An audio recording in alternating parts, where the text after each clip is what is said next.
Hi, I'm Janie, and this is the League-Kempner House in Galveston, Texas. It is a fabulous spring day, and I'm down here this morning to meet the plumber. We have a little bit of a correction that needs to go on inside from the plumbing that you saw several months ago.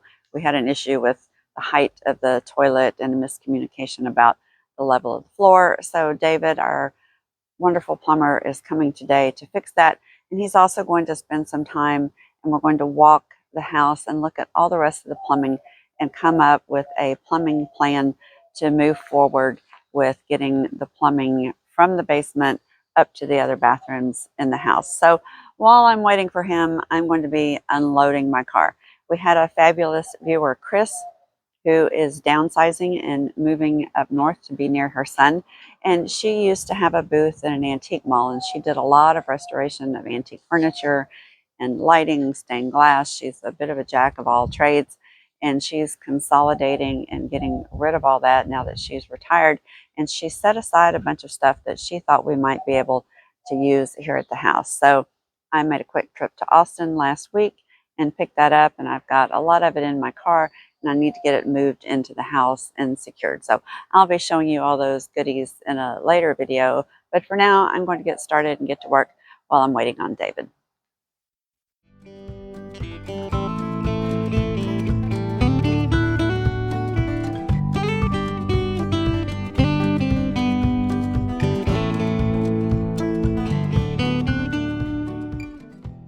Just a quick refresher. Remember our sewer line saga? We have a problem with the connection to the city sewer line being so far from this side of the house that we originally weren't sure if there was enough fall or drop to get this bathroom and kitchen to drain. To help, we put in that big 6-inch commercial line to try to get as much drop as we possibly could.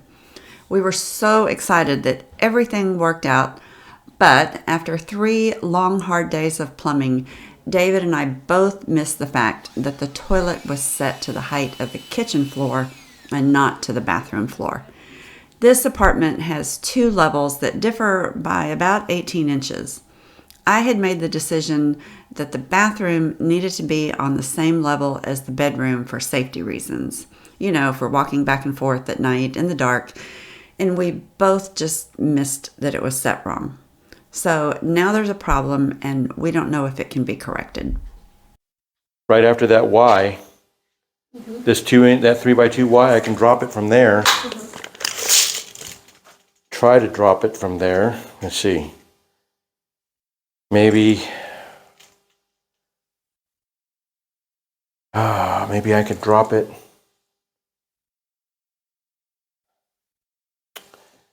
I'd have to drop that street 45.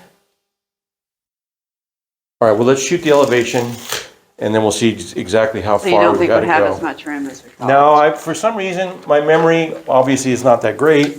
I thought that on the other side of that wall, that we made a drastic drop, I thought we did too. but I think I was confusing it with that. With this one, yeah, Yeah, that one's wet pretty stack coming drastic. down. That's going to be the stack from upstairs. It ties in. Yes. So I'm pretty sure we're going to have to install the rear flush toilet, Okay. but let's shoot the elevation anyway to see exactly how far down we got to go. Okay.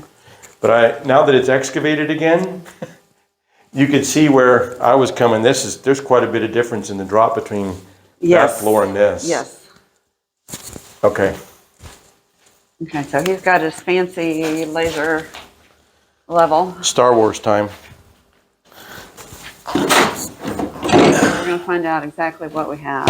And this is the drop he was talking about over here, where we come out of the wall. So yeah, there's not any room to drop this down. All right, rear flush it is. David's been trying to sell me on the virtue of the rear flush toilet. You would think that I'm a spokesman for the rear flush toilet. David is setting up his level to benchmark from the level of the bedroom floor as a starting point, because that's going to be the same height as the bathroom floor. And he's going to transfer that measurement over to the bathroom plumbing to see where the floor will be relative to the plumbing as it's installed now. Okay, so that's the elevation of this floor. Now we're going to go in here. You're in the beam. Sorry.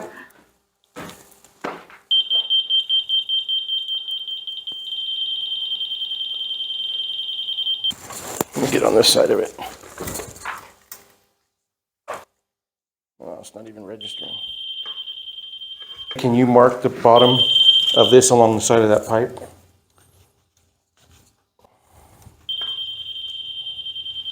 Okay, hang on. So where's the mark? Down here.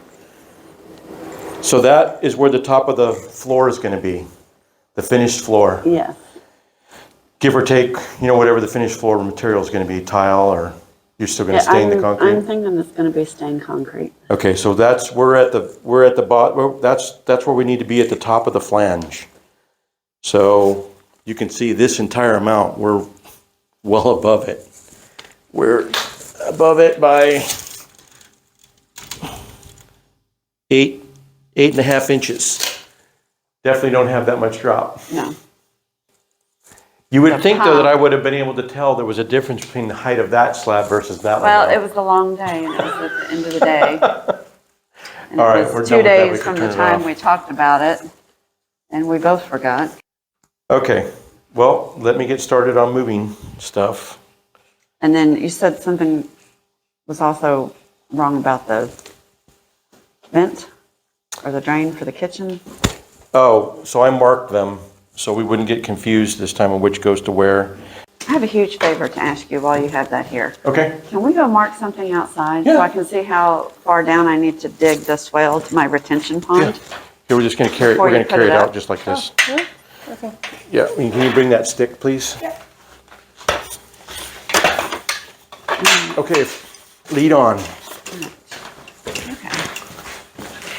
Every once in a while, my brain cells kick in and I have a good thought. So I built well, it's not really a retention pond because the goal was for the water to drain and run to the street. It was kind of an intermediary holding. But it fills all the way up. And before it starts flowing, it still pulls water at the house. So I want to see from my low spot there to here how far down I need to dig if possible to get this thing to flow. So the low spot is down here. Do you want to measure over there by the pipe? Oops, no, from about right. I want to measure from about right here because I want to know how far down I have to dig this trench to get it to flow. But do you kind of need to know what the height of the rim is going to be so that... That's what I'm trying to figure out, how far down to take this rim to be as low as that low spot over there. Okay. So basically I need to know how much higher is this than that low spot. Got it. Kind of where I'm standing right here. Okay.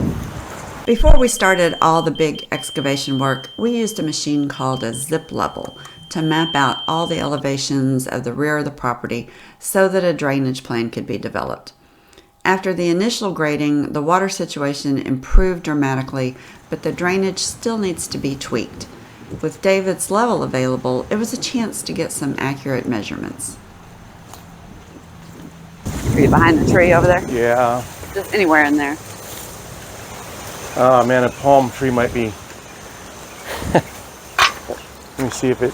But I just got to try to get it to beep. I don't know if it's going to beep through the fronds. Let's see if I can get another shot here.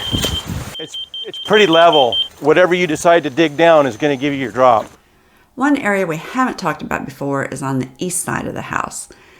There's another low spot by the house, and I don't really know if there's any drop from the point where the catch basin would be out to the street. Just like the toilet, I need enough drop to put in that catch basin and drain pipe so that water can flow to the street. If there's not enough drop, then this area might need a sump pump. So I was really happy that David had his level and we could shoot a line on this and make a decision on what to do because we'd not done elevations on this area previously. And it turned out there was at least 8 or 9 inches of drop. That's great news because I can just put in that catch basin and drain pipe and have a passive drainage system in this area without a pump to maintain.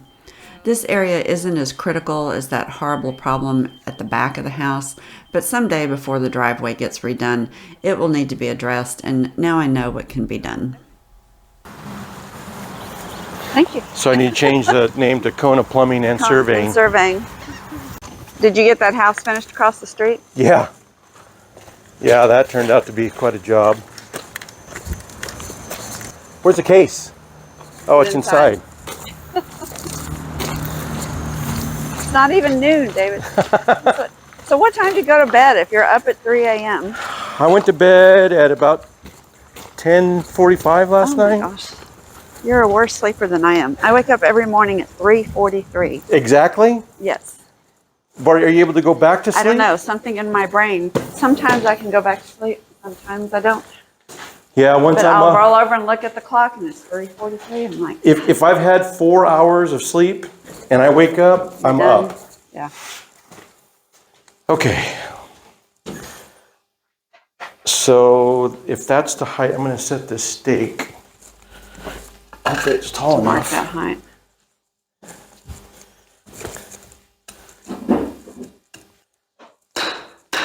Oh, it's gonna. I think I got just enough room because that 90 right there.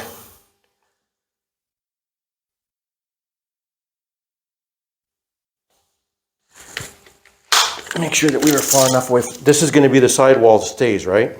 Yes. Okay. All right, so we got the center of the pipe there. So how far off were we? 15? We're 16 inches. 16. Once concrete is poured, the plumbing under the slab can't be changed without a big expense. The mistakes in this area happened because everyone was tired when the original work was done. So David and I stopped working for a moment and took about 15 minutes to talk through the layout of the bathroom and the venting system to make sure everything was as it should be. We went through all the code issues on the toilet placement, like the rules about distance from the wall, all that good stuff. While we had a clear head and before we got busy, we just wanted to double check and make sure everything was right this time. I know I'll get a couple of comments about being a poor planner or a manager or David being a bad plumber. And before I get those comments, let me just say all big projects end up with something like this that has to be reworked for whatever reason. I worked at the old Houston Lighting and Power Utility, and when they were building the South Texas nuclear project, after all the design and engineering and triple checks on everything, the foundation of the plant was poured 13 inches too short, and the entire reactor system had to be redesigned. And I have found that sometimes everything can look okay on a drawing or a plan, but it doesn't function well in reality. For me, I think it's clearer in my mind to talk through everything out loud with someone else to make sure that everybody's on the same page and everything's going to function the way you think it should. So that's what we did. All right, right there.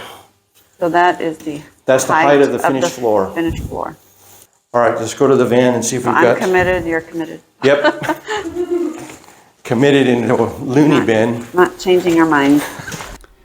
With everything confirmed, David got busy cutting out the old and gluing in the new. While he was working, I asked a bunch of questions about that rear discharge toilet. The only way we could get the drop we needed was to go from a conventional toilet that has the plumbing out the bottom to a rear discharge toilet, which, as the name implies, it discharges out the rear. They're really not very widely used. They are great for certain applications like this one where you don't have enough drop. The big advantage is, again, that drain coming from the back of the toilet and not underneath.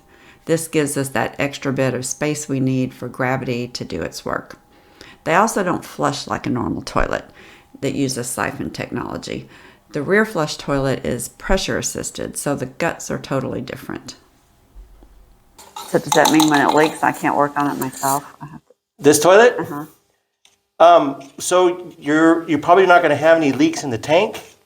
That if it leaks, that pressure tank, the pressurized tank, it will leak, but it'll leak into the tank itself. So the whole pressurized system comes out and gets replaced if there's. Yeah, I mean there's a few things parts that you can replace on it, but not like a flapper that you can just go get a. No.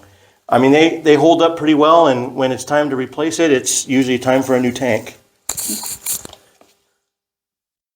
Well, I just have to say they don't make toilet innards like they used to. They fail so fast. almost like an annual event at our house. You don't put like chlorine tablets or anything in your tank, right? No. Okay. I want to make sure that this pipe has still got drop. Can you hand me that level, please? Thank you.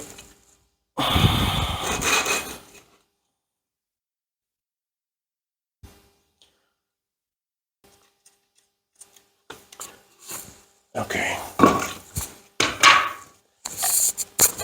Oh yeah, we got plenty. Yeah, I'll So just you can put a just riser. put a riser on there. And now I'm thinking what we're going to have to do is cut this back. So we'll do that. So we'll pop a line, saw cut this, do a form, pour down to 4 inches to the outer edge of the bathroom wall, and build up. When are you scheduling to pour, do you know? Well, the electrician's got to come run the conduit for the electrical. He's going to, since these channels are already here, we're going to run a bunch of conduit so we can come up and not do everything surface mounted, because this is all concrete and brick. There's no way to get it in the wall. Okay. And once he gets that conduit in, then we'll pour up this floor. And then we can throw a little bit to hold the conduit. Okay. We'll get this built out, and then we'll come back and skim coat that floor. Now we were going to do something with this drain too, right? Yes, you were talking about moving it to the back wall. So that it doesn't come up to wall, the middle of the so it doesn't cabinet. come up to the middle of the cabinet.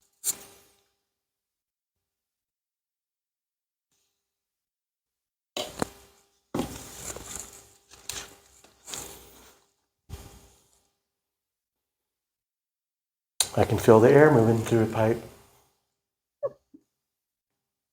Okay, I'm just going to repeat it so I can play this back, not mess up. Okay, I'm going to cut back that concrete With a straight edge. with a straight edge to be the interior side of that room's wall, form up the 4-inch floor so that we're only 4 inches, no, what am I saying, not 4-inch floor, the bathroom floor, so that the concrete we pour around those pipes is at the level of the bathroom floor, which will give you room to cut off that extension and mount the 90 precisely when we have a finished floor. Yeah, so before you pour, I need to come put mastic around where the concrete's going to be to keep it away from the pipe. Because I did not bring mastic with me today. Okay, so we're going to move this. Do we have a... I probably have, that's just roofing tar, isn't it? Yeah. Yeah. Okay. Got. I believe there's some 2-inch fittings left over. David needed some extra 90-degree fittings, and luckily I've been cleaning out my garage at home and bringing anything I don't think I'll need in the future here to see if we can use it and save some money. I just happen to have 2 big laundry baskets full of plumbing fittings. So we were just going to run the drain through the cabinet to wherever side the sink was at. Well, it'll be On that side? on this side, Okay. and then I'll have drawers down here. So I think I made that mark there for that's where we needed to line it up. So I'm going to extend this and then 90 over All to right, let me this. borrow your tape measure. Let me just rethink. Hold on. Point of no return. With the vanity drain complete, it was onto the toilet that will be in the gift shop area. It was capped off before and not completed. Is the wall behind the toilet going to go right on top of that beam? Or was it going equal with this? I don't remember It's now. going behind that beam. It's going behind that beam? If we make it equal to that, it will close up our access into the chase. Oh, this is going to stay open. Stay open so you can crawl up in there when something. Okay. Oh, yeah. I guess after you pour the concrete. So if you can kind of tell me where that wall's going to be. Well, it would be 2x4 off of this Oh, wall. off of this wall. Okay, a half off of the rough-in wall. So it needs to be moved out to here, out to this spot here. Okay. Which is And fine then you because said something about the vent on I've this got to one put this too. Y in Yeah, anyway. we dropped that. Is there going to be a wall over here too? Yes.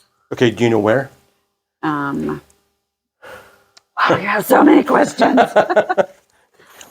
Yes. It's a secret. Okay. It's going to be over here. So The we've back of got the plenty wall, of room. the Yeah. back of the wall will be flush with this? Yes. Okay. We've got I plenty just of got to room. get this up into the wall is why I'm asking. Oh, that's our vent. Yeah. So I'm going to dig a little bit. Is it... okay, so it will come up the wall and go up and go over there and Or- meet that vent over there, right? Either that or I have to jackhammer. No, we don't want to do that. Okay. We can put it in... So yeah, I can come up this wall and that wall's going all the way to the floor joist? Yes, and then we can just come over. Is that going to be dropped? Is it going to be softed in? I can drop it across the back here, and we can go in that hole over there and Okay. attach to the vent over there. All right, perfect. Oh, you put it on already? Okay. Can I get the Sawzall and the glue and the primer and water from the static test was poured into there? Yeah, so we had to jackhammer all that out. See this brick over here? All that brick came out of that cistern. They had just dropped it down the shaft and then poured concrete over it. So Where did the brick come from? who knows? You know, and I don't remember. It may be that you put that on temporarily because we hadn't taken that cistern out. Oh, well, let's go with that. We'll go with that. We'll say that's why. I like that. I like that better. And, you know, I was agonizing over whether to take the cistern out or not. And I met a gentleman the other day who had done some work on, you know, the old Colonel Bubby's building that they redid downtown. Okay. And when they were doing that remodeling, they found a giant cistern underneath. And they were required to take it out. Oh, So that makes me feel better. you did it before being told to. I agonized over whether I should take it out or not. If you would have left it, what would you have used it for? Nothing. It would have just been a giant termite magnet. Oh, was it wood? No, it was concrete, but it kept everything wet. I I guess we could have watered the yard with it. I don't know. Are you We ready? have an apprentice in training. Girl plumbers rock. Let's see. I was thrilled to see that David's new apprentice was a young woman. She's been working in his office, but decided that she wanted to learn the trade. I'm obviously all for women getting into the construction industry, and David will be a great teacher and mentor for her. Plus, he's fun to work with. Ta-da! Awesome. Good job. Good job. One more quick project outside was to cut down the clean-out pipes and put on a cover. It's amazing how small things like getting these pipes cut off closer to the ground improve the look of the house from the outside. With that last little bit done, it was time to think about where to start with running plumbing to the upper floors. And I already had given some thought to where we needed to start next. I get questions all the time about how do I know what order to work on things, so I'll do another video in the future about critical path planning. But in this case, to finish out this apartment, we need to close in that chase, and David needs that chase open to get in and do the plumbing above. So it's logical that we would want to get that plumbing done quickly. Okay, so I thought before we build that shower and close off this wall, that you may want to do all the plumbing that's going up in that chase right there. Because it's going to get closed in. That'll get closed in, and I don't think you want to come through that little hole over there to do that. I don't. So I thought we'd go up and look at everything on this stack as a first pass at plumbing the upstairs. Okay. That chase is right here. Okay. And above us over here is that pink bathroom. So we took the ceiling down thinking that we could fur this down a little further Okay. and bring the plumbing from that bathroom and get over here. Okay, so let's see. So you took all the old, oh, it's right there. It's right there. That's the toilet. Can you hold that, please, Jenny? Aha. Okay. We've been upstairs measuring from the toilet to the center line. We're definitely in the closet. We're in the closet. All right, I'll go. Oh, so we're 7 feet. Center of the closet, right there. That's center. Yep, right there. Yep. All right. Well, then we can just That might actually ceiling. help. We can knock the ceiling out of the closet. I don't care about that. So that would actually give us enough room to get up in there to be able to put a full arm's length up into the wall. Yeah. And be able to So use... you won't have to touch my tile. I don't think so at this point. We should be able to feed the PEX and the PVC. We may not even have to use the flexible one. We may be able to just use Schedule 40, hard pipe. If you have any scrap drywall, 1/2-inch drywall, it works really well and it's inexpensive to roll scaffolding around on, and it absorbs if anything falls on it too, it kind of absorbs the impact. Okay. Probably have. Yeah, because we'll have to be working from scaffold here. I have some at home actually that I can bring down. Okay, now, and then where is the, right here, okay. All right, so we got to get... I just thought we would put hangers on it and hang it over and drop there, and then wherever the bottom is, that's where we'll drop the ceiling to. Okay. All of these horizontal pipes, these drains in that ceiling for that bathroom can be 3-inch. So it'll save us a little bit of room. Oh, well, that's good. Okay. Yeah, it doesn't have to be 4 till it hits this. Okay. I will be so glad to get this ground floor finished, and I know you will too. Now that the plumbing's been corrected, the electrician can get in with the conduit, and then we can get a real floor poured and start transforming this area. Next week, we're heading outside on another special field trip to fulfill a request I got from a few months ago. Sometimes I'm slow, but if you have a special request of something you'd like to see, please drop a comment below, and I'll eventually get around to it if I can. And if the weather holds, the following week, the roof is being scheduled to go on the alcove, so we can finally get that area dried in and get back to the window installation, which we've all been looking forward to. So be sure and subscribe and turn on notifications as we make another big push to get this house closed in and dry. I hope to see you next time here at the League-Kempner House in Galveston, Texas.